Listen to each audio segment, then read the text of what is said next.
Pessoal, o programa Coma Bem hoje, prestem atenção em algo muito importante quando a gente fala em saúde bucal e alimentação.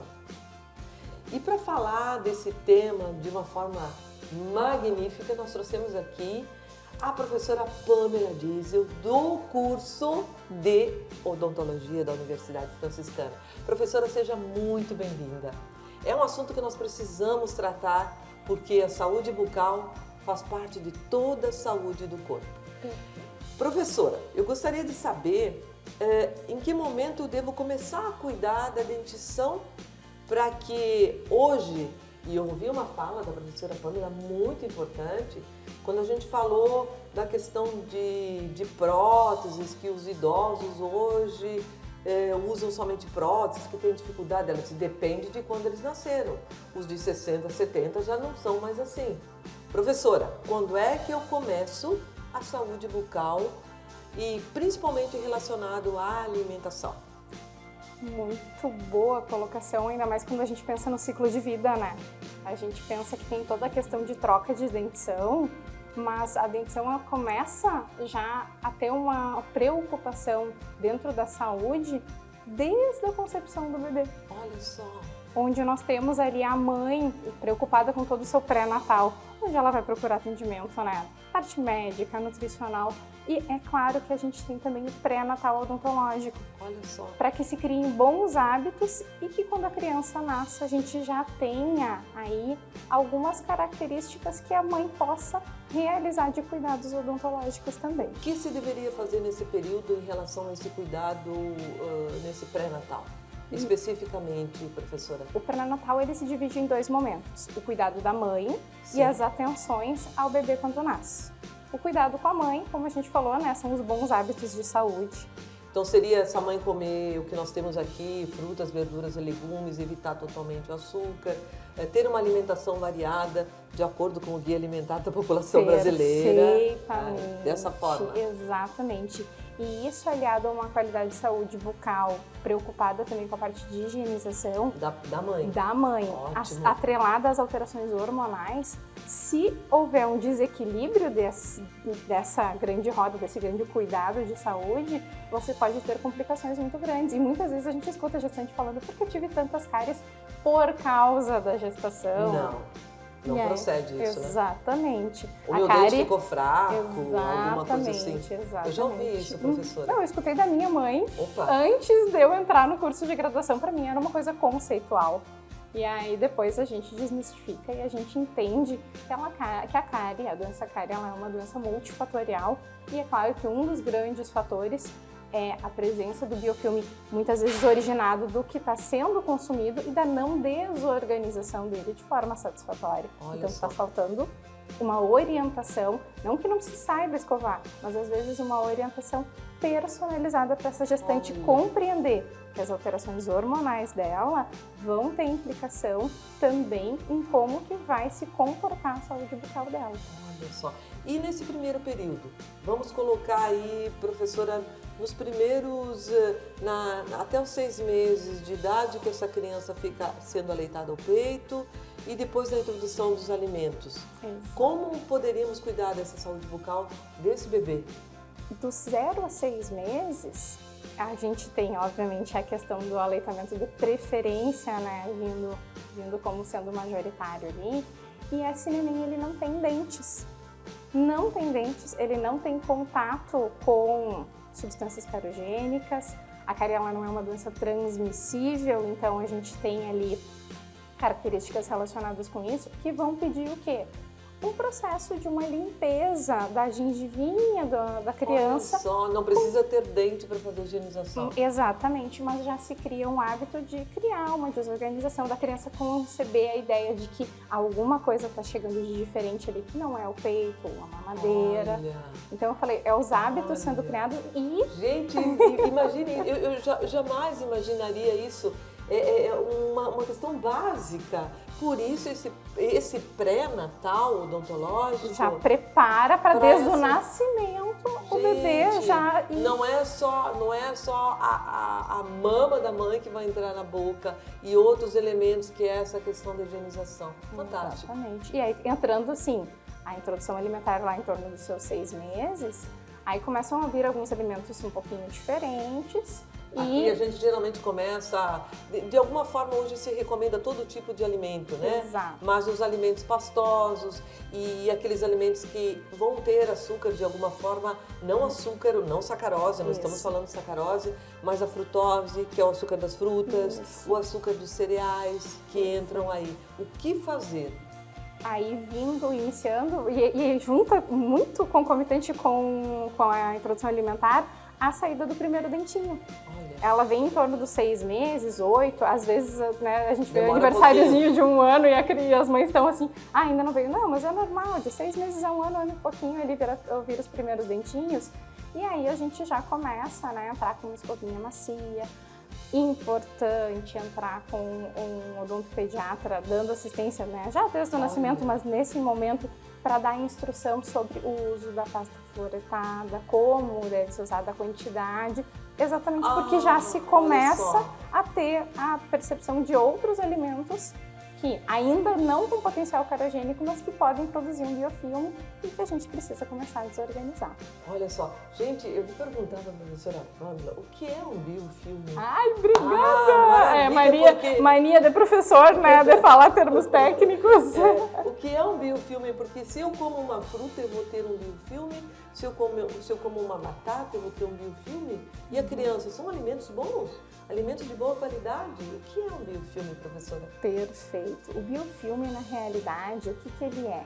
Ele é uma substância criada, que a gente pode chamar de placa, a partir dos resíduos alimentares, a saliva que vem, né, da nossa boca e os micro-organismos que estão ali presentes e se aderem ao dente.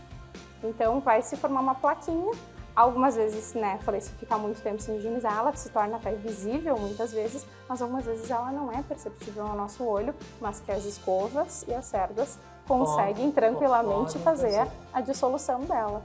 Então, professora, você recomenda que nesse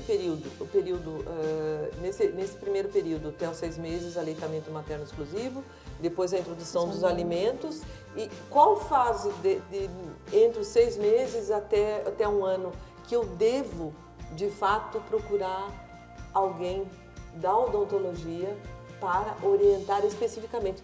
Porque eu penso o seguinte, professora, isso vai depender da saúde bucal para o resto da vida. Exatamente. Por isso que a gente fala dos hábitos, né? A gente fala dos dentes, eu não sei se é o correto falar, a gente fala dente de leite, né? Não, mas é o termo. Esses dentes de leite, eles são precursores dos definitivos, dos permanentes. Exatamente. E de certa forma existe esse contato, né? Eu não sei, eu não entendo muito bem, por isso vou perguntar. Não, entende muito bem, com certeza. E sim, a ideia é que a gente tenha uma troca de dentição mais pra frente, lá em torno dos 6 anos, se inicia essa transição de perder os dentinhos de leite, que a gente chama de decíduos também, para os permanentes, a partir dos 6 até os 12 anos.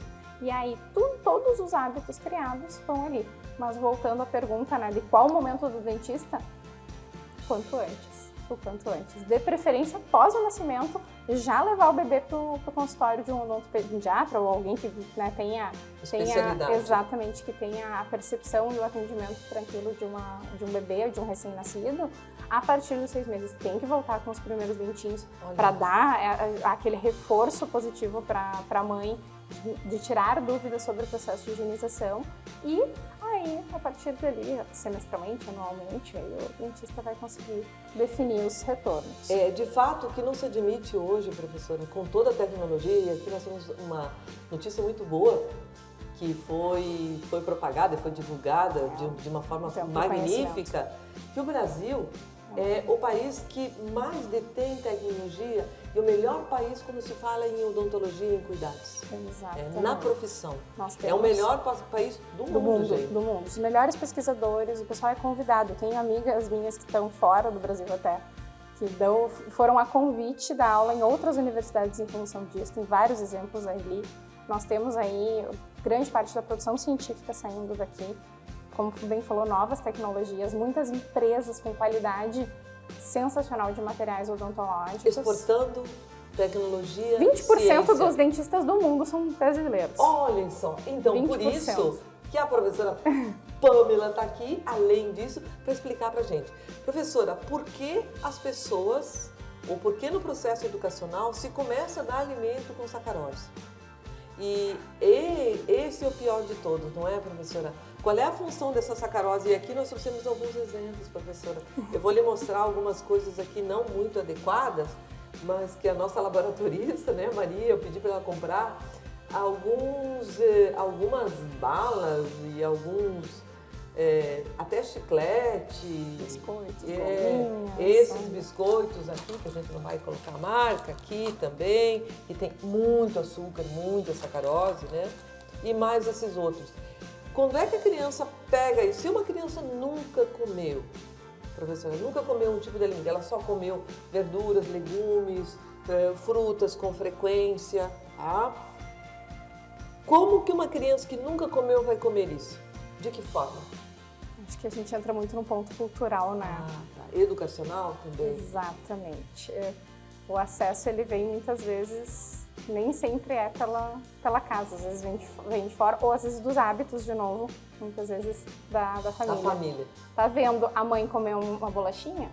Por que a criança não pode comer? Tá vendo a mãe comer Principalmente nessa primeira infância, Mas dos 2 aos 7 anos. Os exemplos, eles são para tudo, né? Eles calam fundo de alguma forma. Ou tá vendo coleguinha, enfim. Aí, a criança começa a ir para a escola nesse período. Claro, exato. Esse período. Então, não somente em casa, se a criança não tem acesso a esse alimento, mas que a escola não forneça esse tipo de alimento, exato. Ou que as crianças não tragam esse alimento. Que isso não seja algo rotineiro, na realidade.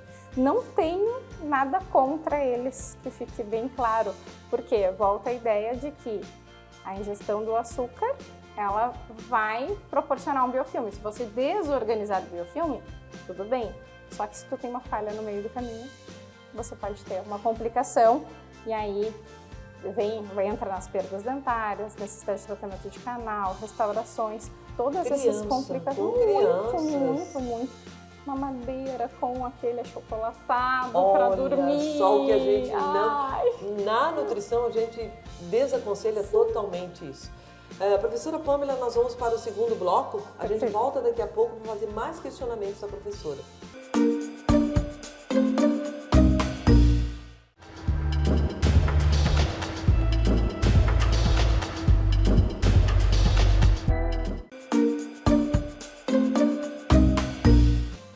Programa Coma Bem, aqui com a professora Pamela Diesel, falando sobre alimentação e saúde dental. Professora, nós estávamos comentando sobre a introdução do alimento, sobre o processo de educação, sobre a questão da higienização. Professora, quando a gente atinge a segunda infância, geralmente a criança ela tem mais autonomia. E às vezes essas crianças elas partem de uma questão que os pais colocam, dando uma mesada. E aí vão à escola, e na escola ou em qualquer lugar tem aquele doce, ou seja, um chocolate muito doce, ou esses tipos de biscoito que nós mostramos aqui, ou essas balas aqui, ela passa a comer. Então, pensando que já na segunda infância ela já está com os dentes permanentes, tá? E que devem ter cuidado redobrado. O que fazer dentro desse processo, professora? Que não proibir, porque se todo mundo faz, por que eu não posso fazer? Com certeza. Mas aí vem o processo educacional também. Mas aí aparece o às vezes. Mesmo que haja às vezes, professora, como fazer essa criança, porque é uma criança que quer aprender muito. Como é que ficaria o processo educativo para dizer para a criança, olha, se você comer, você comendo bala, você vai ter, eu não sei se vocês trabalham com isso, devem trabalhar nos laboratórios, né? Conta pra gente como é que eu trato essa criança aí na segunda infância ou no período escolar. e depois nós já partimos para a adolescência. Ainda não só a universidade, como o próprio governo, né? A gente tem o programa Brasil Sorridente, que é um programa onde a base dele está alicerçada na escola, para que se tenha, né, os acessos de estudantes, por acadêmicos, para que se trabalhe muito esse processo de conscientização, né?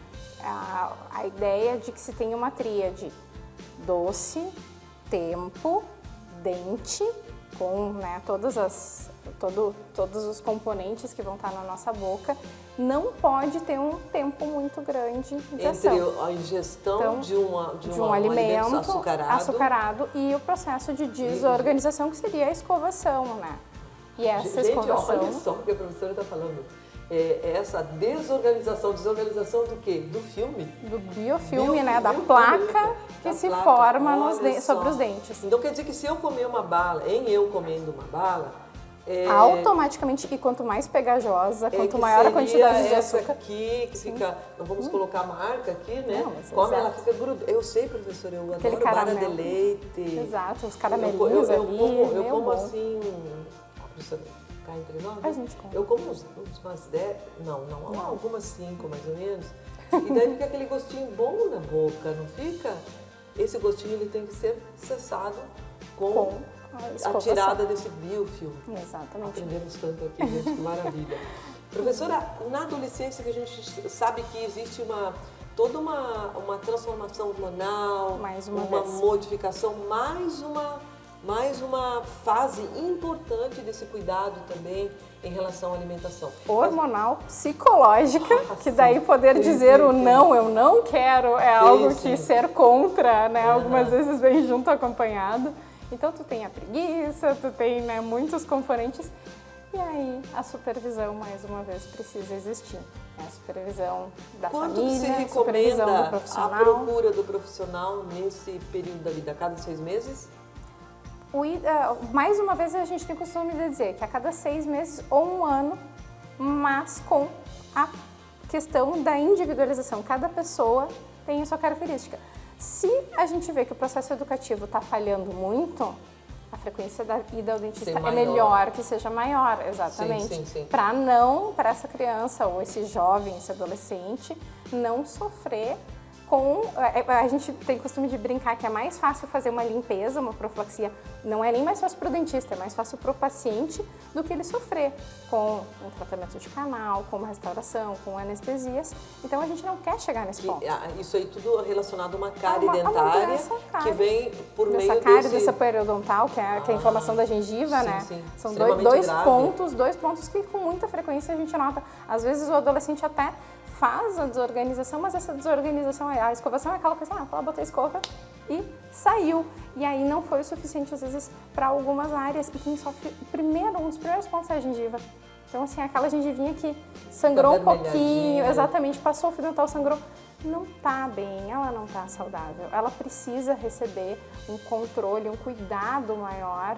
E aí a supervisão de novo vem. Ótimo. Importante o treinamento e conhecimento dos pais em todas as fases. E importante também a conscientização dessa criança que agora, como a gente falou, né, virou um jovem, um adolescente mais autônomo.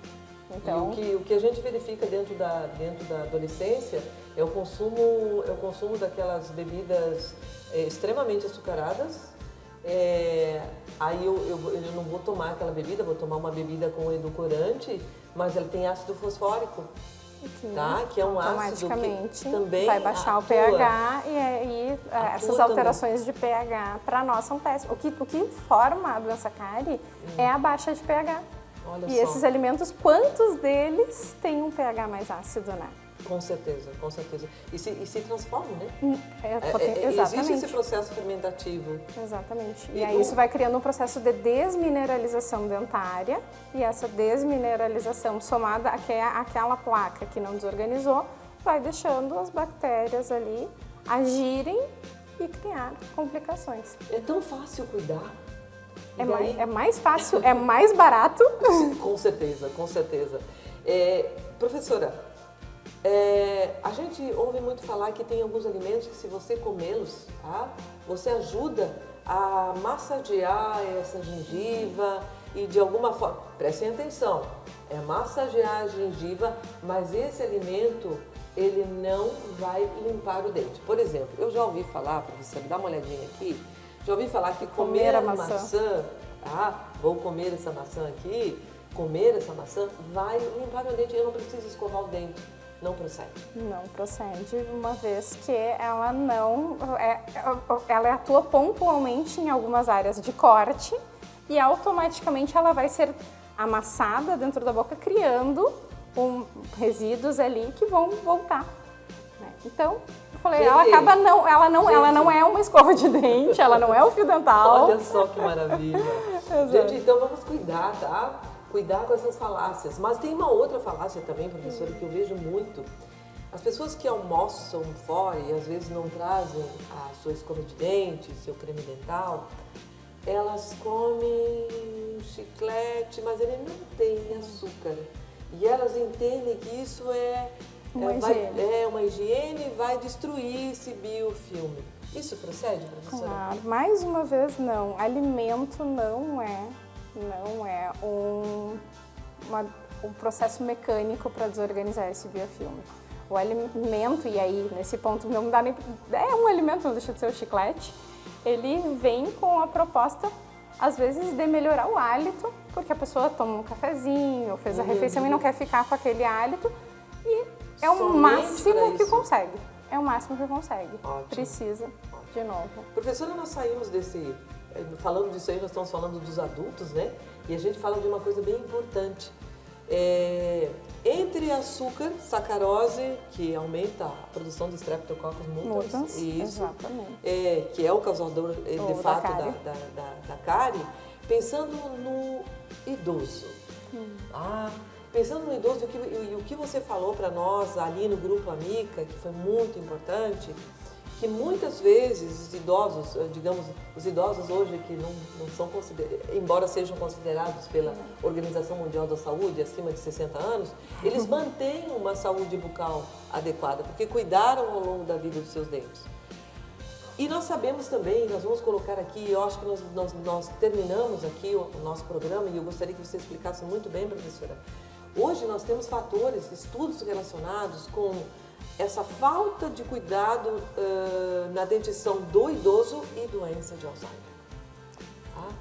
Será que isto é um somatório? Como isso acontece? Como eu devo chegar aos meus 60, 70 ou ser um longevo acima de 80 anos com uma dentição adequada e evitando esse tipo de demência? E vejam bem, gente, cuidando da saúde bucal. Eu vou deixar a professora falar agora.